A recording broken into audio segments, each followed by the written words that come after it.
तो चलिए दोस्तों वीडियो की शुरुआत करते हैं। सबसे पहले डिस्कस करते हैं बाजार को, क्योंकि आज के दिन बाजार में देखोगे तो एकदम उथल पुथल वाली परफॉर्मेंस देखने को मिल जाएगी।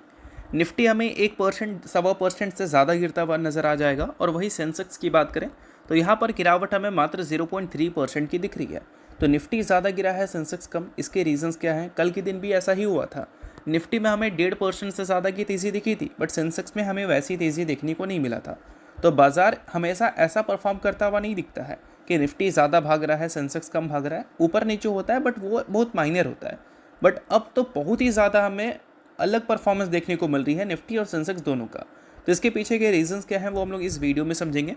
बट वीडियो को शुरू करने से पहले अगर आपने अभी तक चैनल को सब्सक्राइब नहीं किया है तो चैनल को सब्सक्राइब करके बेल आइकन को प्रेस कर लो, ताकि आने वाली वीडियोस भी आपको मिल सकें। और एक डिस्क्लेमर भी है, जो भी न्यूज़ एंड अपडेट्स हम लोग कवर करेंगे वो सारी एजुकेशन पर्पज़ के लिए है, सीखने के लिए है। तो उसको किसी भी तरह का इन्वेस्टमेंट एडवाइस मत समझना, आप खुद से भी रिसर्च और एनालिसिस कर सकते हैं।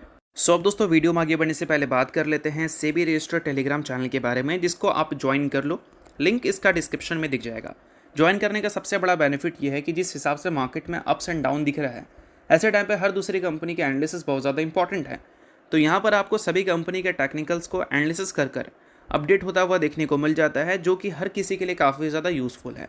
और इसके लिए आप चैनल को ज्वाइन कर फ्री में आप चेकआउट भी कर सकते हैं इन कंपनी के प्रॉपर टेक्निकल्स, जिससे आपको आइडिया लगेगा कि अभी इन कंपनी में क्या चल रहा है।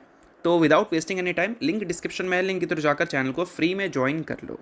तो चलिए दोस्तों वीडियो की शुरुआत करते हैं। सबसे पहले बाजार के इस परफॉर्मेंस को ही समझ लेते हैं कि इतना अलग बाजार क्यों परफॉर्म कर रही है। निफ्टी तो 1.5% से ज़्यादा गिर जा रही है, 1.25% से ज़्यादा गिर जा रही है। बट सेंसेक्स में 0.5% तक का भी गिरावट हमें देखने को नहीं मिल रहा है। तो इसके पीछे का सबसे बड़ा कारण अगर वो है तो वो है दोस्तों सेबी के न्यू रूल्स के हिसाब से ही ये सारी चीज़ें हो रही हैं। और वो new rules last trading session भी इम्पैक्ट डाला था, जिस वजह से निफ्टी अलग परफॉर्म की थी और सेंसेक्स एकदम अलग परफॉर्म की थी। तो एग्जैक्ट ये न्यू रूल्स किस चीज़ को लेकर है? तो ये न्यू रूल्स दोस्तों क्लोजिंग ऑक्शन मैकेनिज्म को लेकर है फॉर एफएनओ स्टॉक्स। देखो पहले क्या होता था कि लास्ट 30 मिनट का जो वेटेड एवरेज प्राइस होता था उसी को as a closing price decide कर दिया जाता था। बट अब ऐसा नहीं है। अब एंड में एक ऑक्शन प्राइस डिसाइड करेगा क्लोजिंग प्राइस। ये क्यों किया जा रहा है भाई? ये क्लोजिंग प्राइस के एक्यूरेसी को बढ़ाने के लिए किया जा रहा है। और ये चीज़ें सेबी जो इंट्रोड्यूस की है ये एफएनओ स्टॉक्स के लिए हैं। और यही सबसे बड़ा कारण है कि हमें बाजार ऐसा परफॉर्म करता हुआ दिख रहा है। लास्ट ट्रेडिंग सेशन जो बाजार में तेज़ी देखने को मिली थी ना, वो इसी वजह से देखने को मिली थी। और आज के दिन इसी वजह से एक एडजस्टमेंट हमें देखने को मिला है। इसी वजह से निफ्टी 50 आज के दिन हमें ज़्यादा गिरती हुई नज़र आई है सेंसेक्स के कंपैरिजन में, क्योंकि कल के दिन निफ्टी 50 ज़्यादा बड़ी तेज़ी दिखाती हुई नज़र आई थी सेंसेक्स के कंपैरिजन में। अब निफ्टी जो है वो ज़्यादा गिर रही है, क्योंकि निफ्टी में एफएनओ का जो एक्सपोजर है वो हमें ज़्यादा देखने को मिलता है अगर हम सेंसेक्स से कंपेयर करें तो यही सारी कुछ चीज़ें हैं जो कि गिरावट का एक्चुअल मेन कारण बनती हैं। गिरावट का नहीं मतलब बोल सकते हैं प्राइस गैप का मेन कारण बनती है। तो आई होप आपको गिरावट के रीजंस के साथ प्राइस गैप के रीजंस तो अच्छी तरह से समझ आ गए होंगे। तो चलिए दोस्तों बात कर लेते हैं कुछ कंपनीज़ के बारे में, जिसमें पहली कंपनी का नाम है बीएससी लिमिटेड। आज के दिन बीएससी का जो परफॉर्मेंस है वो बहुत ही ज़्यादा इंप्रेसिव वाला हमें देखने को नहीं मिला। बट बीएससी आज के दिन फोकस में काफ़ी ज़्यादा है, और इसका सबसे बड़ा कारण है इसके Q1 के अर्निंग्स आने से पहले बीएससी की परफॉर्मेंस थोड़ी सी वॉलेटाइल ही देखने को मिली है, कभी अच्छा तो कभी ख़राब भी परफॉर्म करता हुआ दिखा है। अब अर्निंग्स में कुछ चीज़ें हैं जो कि बहुत ही ज़्यादा हाईलाइटेड रहने वाली है, और वो चीज़ें में सबसे इंपॉर्टेंट है एसटीटी का इम्पैक्ट। इन्वेस्टर काफ़ी ज़्यादा ध्यान से देखने वाले हैं कि इस बार जो डेरिवेटिव टर्नओवर्स ये शो करेगी उसमें एसटीटी का कितना इम्पैक्ट आएगा, क्योंकि इक्विटी डेरिवेटिव्स के ट्रेडिंग्स में एसटीटी यानी कि सिक्योरिटी ट्रांजैक्शन टैक्स को गवर्नमेंट ने इंक्रीज़ कर दिया था 1 अप्रैल से। ठीक है, मतलब ये यूनियन बजट में ही डिसाइड हो गया था, उसका इम्प्लीमेंट 1 अप्रैल से हुआ था। अब कितना टैक्स इंक्रीज़ हुआ था भाई?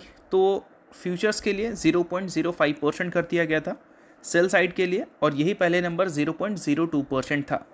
एसटीटी ऑप्शंस प्रीमियम के लिए इंक्रीज़ कर 0.15% कर दिया गया था, जो कि पहले 0.1% ही था।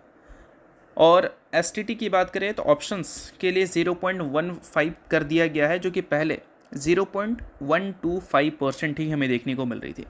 तो ये सारी चीज़ें बीएससी के इक्विटी डेरिवेटिव्स में कितना इम्पैक्ट डालेंगे, इस पे मार्केट का काफ़ी ज़्यादा ध्यान रहेगा, क्योंकि इक्विटी डेरिवेटिव ही वो सेगमेंट है जो बीएससी के टोटल रेवेन्यू का सबसे बड़ा हिस्सा जनरेट कर देता है। ठीक है, और सबसे इम्पॉर्टेंट, आज के दिन बाजार इस कंपनी के क्वार्टरली रिजल्ट से एक्सपेक्ट क्या कर रही है। एक्सपेक्टेशन क्या क्यू एन क्यू बेसिस पे भी बड़ी ग्रोथ की है, ईयर ऑन ईयर बेसिस पे तो ग्रोथ हमें देखने को मिलना ही चाहिए। क्यू एन क्यू बेसिस पे नंबर्स कैसे आएंगे वो भी देखना बहुत ही ज़्यादा इंपॉर्टेंट है। तो बाजार इस बार क्यू एन क्यू बेसिस पे ग्रोथ उम्मीद कर रही है, बट ग्रोथ की एक्सपेक्टेशन काफ़ी कम है। पिछले क्वार्टर में 1564 करोड़ का रेवेन्यू था, इस बार 1588 करोड़ का रेवेन्यू दिख सकता है, ऐसा बाजार उम्मीद कर रही है। ईयर ऑन ईयर बेसिस पे देखोगे तो हेल्दी ग्रोथ हमें देखने को मिलेगी, but Q on Q basis पे ग्रोथ का नंबर एकदम कम ही देखने को मिलेगा। बट जब हम बात करते हैं दोस्तों प्रॉफिट्स की, तो प्रॉफिट्स में भी कुछ ऐसा ही परफॉर्मेंस दिखेगा। प्रॉफिट को लेकर बाजार उम्मीद कर रही है 843 करोड़।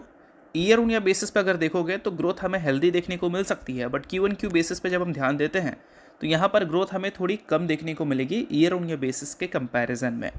अब अकॉर्डिंग टू एस्टीमेट अगर चीज़ें देखने को मिल जाए तब तो कोई प्रॉब्लम की बात नहीं है, बट एस्टीमेट्स अगर बेहतर देखने को मिल जाए तो बीएससी का जो हालिया परफॉर्मेंस है एक प्रॉफिट बुकिंग वाला है, और ऐसे परफॉर्मेंस के बाद अगर रिकवरी दिखाना है तो अर्निंग्स को अच्छा दिखाना पड़ेगा, सिंपल सी बात है। और अर्निंग्स अगर ये अच्छा दिखाती है तो रिकवरी आना भी बीएससी के लिए काफ़ी ज़्यादा आसान हो जाएगा। बाकी ये कोई रिकमेंडेशन नहीं है, सभी चीज़ें सिर्फ एजुकेशन पर्पज़ के लिए हैं। और बीएससी के टेक्निकल्स आपको सेबी रजिस्टर्ड रिसर्च एनालिस्ट के टेलीग्राम चैनल पर देखने को मिल जाएंगे, इसका लिंक आपको डिस्क्रिप्शन में दिख जाएगा। लिंक के थ्रू जाकर चैनल को बिल्कुल फ्री में आप ज्वाइन कर लेना। अब बात कर लेते हैं अगली कंपनी के बारे में, जिसका नाम है दोस्तों केईआई इंडस्ट्रीज लिमिटेड। आज के दिन बाजार के मैक्सिमम कंपनी की परफॉर्मेंस कुछ खास अच्छी है नहीं, बट यहाँ पर केईआई इंडस्ट्रीज की परफॉर्मेंस हमें ज़बरदस्त दिखी है।